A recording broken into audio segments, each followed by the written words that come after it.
আচ্ছা, অনেকেই তো হয় যে এরকম ওষুধ খাচ্ছেন সারছে, এরকম হচ্ছে, মানে এই কাশিটা যে বেড়ে যাচ্ছে, সংক্রমণ হচ্ছে, আবার একটা অ্যালার্জি কাশি হচ্ছে। এই কাশি নির্ণয়, মানে আমি যে বুঝবো এই কাশি নির্ণয়ের জন্য যে কি কি পরীক্ষা করা হতে পারে, সেগুলো নিয়ে একটু যদি বলেন।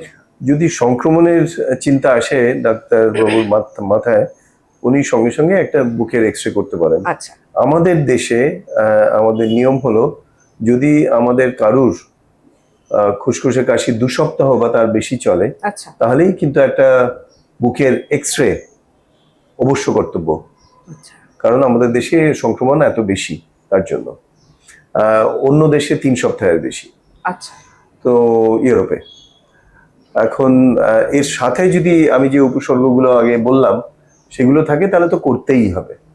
না থাকলেও 2 সপ্তাহ যদি হয়ে যায় তাহলে করতে হবে, যাতে করে আমরা দেখে নিতে পারি ফুসফুসের সংক্রমণ কিরকম আছে। আর বিশেষ করে তার আগে আমরা ন্যাচুরালি ইতিহাস নিই, বুকে কল বসিয়ে দেখি, পরীক্ষা নিরীক্ষা করি ক্লিনিক্যালি।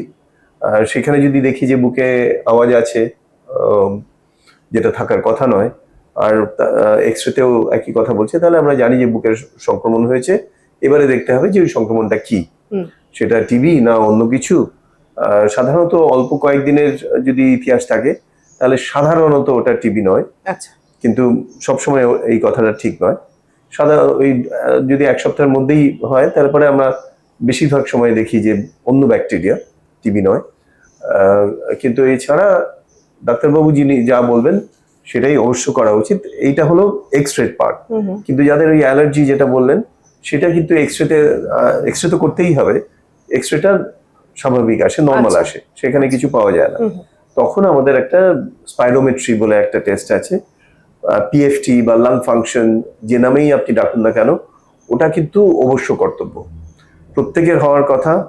যাদের খুসখুস কাশি বেশিরভাগ সময় যেটা ঋতু পরিবর্তনের সাথে বেশি বা কম হচ্ছে, সেটা কিন্তু অ্যালার্জি কফ বলেই আমাদের মনে হয়। এবং সেখানে হাঁপানি আছে কিনা সেইটা দেখার জন্য স্পাইরোমেট্রি অবশ্যই করতে হবে। এবং সেটা যদি একটা ভালো জায়গায় গিয়ে করা হয়, তাহলে পরে অনেক বেশি সুবিধা হয়ে যায় ডাক্তারবাবুর পক্ষে রোগ নির্ণয় করা। আচ্ছা, এই যে ফুসফুসের ব্যাপারটা তো ভীষণ, এখন ফুসফুসে ক্যান্সার হওয়ার লক্ষণও তো, মানে ক্যান্সারের এটাও তো বেড়ে গেছে। আচ্ছা, এই ফুসফুসকে সুস্থ রাখার জন্য সাধারণ মানুষ তার লাইফস্টাইলটাকে কিভাবে রাখবে?